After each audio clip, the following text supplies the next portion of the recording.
Peter is from Visor Consultants, and I'm right in saying, Peter, that you actually advise firms on how to deal with terrorism incidents, and you yourself were in a training session this morning?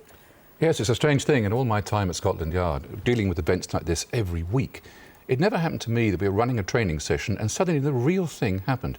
But it happened to me at about 9:30 this morning, 10 minutes walk from the studio, 1,000 people in a major office in the City of London.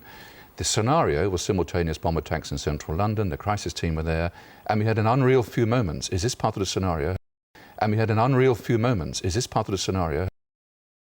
Today we were running an exercise for a company, bearing in mind I'm now in the private sector, and we sat everybody down in the city, 1,000 people involved in the whole organisation, but the crisis team, and the most peculiar thing was we based our scenario on the simultaneous attacks on the Underground and mainline station. So we had to suddenly switch an exercise from fictional to real. And one of the first things is, get that bureau number. When you have a list of people missing, tell them. And it took a long time.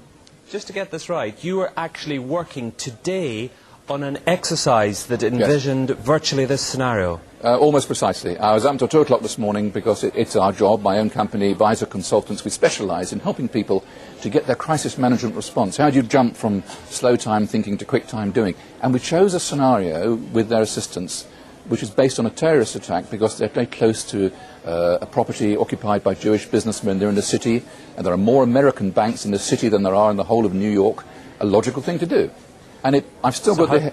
I was going to say, how extraordinary today must feel for you as it unfolds. You mentioned a few moments ago there our experience with Irish Republican terrorism. And of course it was very different, wasn't it? Because however perverted their behaviour, the IRA believed itself to have some sort of code of honour and tended to issue warnings, although of course they often came late to do any good.